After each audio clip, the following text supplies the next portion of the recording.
Hello, ഇന്ന് നമുക്ക് അടിപൊളി തക്കാളി പരിപ്പ് കൊണ്ടുള്ള പുളിങ്കറി തയ്യാറാക്കാം. അതിന് വേണ്ടിയിട്ടുള്ള സാധനങ്ങൾ എന്തൊക്കെയാണെന്ന് നോക്കാം. 2 പഴുത്ത തക്കാളി, പിന്നെ ഒരു 5-6 ചെറിയ ഉള്ളി, 3-4 അല്ലി വെളുത്തുള്ളി. ഇതൊന്ന് ചെറുതായി അരിഞ്ഞെടുക്കാം. ഇനി പരിപ്പ് വേവിച്ചെടുക്കാം. ഇനി ഇത്രയും തന്നെ പുളി, കുറച്ച് പുളി മതി. ഇതൊന്ന് വാളംപുളിയാണ്. ഇതൊന്ന് വെള്ളത്തിലിട്ട് പിഴിഞ്ഞെടുക്കണം. ഇനി ഒരു ചട്ടി വെച്ച് അതിലേക്ക് 1 സ്പൂൺ കടുക് ചേർത്തൊന്ന് പൊട്ടിക്കുക. ഇതിലേക്ക് 1 നുള്ള് ഉലുവ മസ്റ്റായിട്ട് ചേർക്കണം. അതാണ് ഈ കറിയുടെ ടേസ്റ്റ്. ഉലുവ ചേർക്കാം. 1 നുള്ള് ഉലുവ ഇതിലേക്ക് ചേർക്കാം. ഉലുവയും പൊട്ടി വരുമ്പോൾ ഇതിലേക്ക് നമ്മൾ അരിഞ്ഞു വെച്ചിരിക്കുന്ന വെളുത്തുള്ളിയും ഉള്ളിയും ചേർക്കാം. ഇവയുടെ പച്ചമണം മാറുന്നത് വരെ ഒന്ന് വഴറ്റി നന്നായി തന്നെ കരിയാതെ വഴറ്റിയെടുക്കണം. ഇതിലേക്ക് 2 വറ്റൽമുളകൊന്ന് കീറിയിടാം.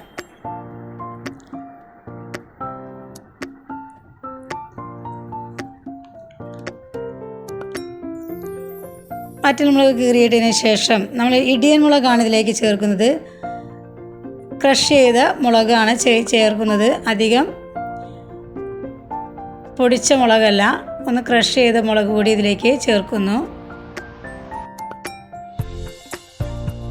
ഇതൊന്ന് കരിയാതെ വഴണ്ടതിന് ശേഷം ഇതിലേക്ക് നമ്മൾ അരിഞ്ഞു വെച്ചിരിക്കുന്ന തക്കാളി ചേർക്കുക. തക്കാളി ഒന്ന് വഴണ്ടതിന് ശേഷം ഇതിലേക്ക് പിഴിഞ്ഞു വെച്ചിരിക്കുന്ന പുളിവെള്ളം ചേർക്കാം. പുളിവെള്ളം ചേർത്തതിന് ശേഷം നന്നായി ഒന്ന് തിളച്ച് ഇത് തക്കാളി ഉടയുന്നത് വരെ ഒന്ന് തിളപ്പിച്ചെടുക്കാം.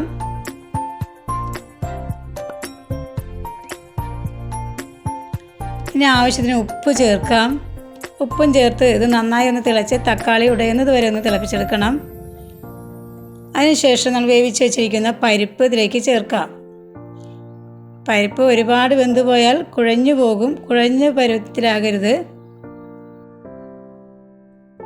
പരിപ്പ് ചേർത്തതിന് ശേഷം നമുക്ക് എത്രയാണോ ഗ്രേവി അത്രയും തന്നെ വറ്റിച്ചെടുക്കാം. ഇതിലേക്ക് അല്പം മഞ്ഞൾപ്പൊടി ചേർക്കാം.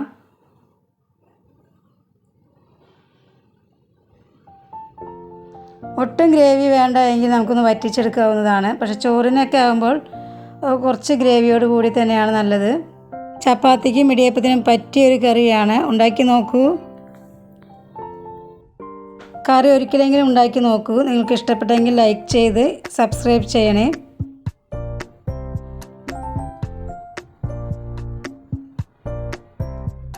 Thank you friends.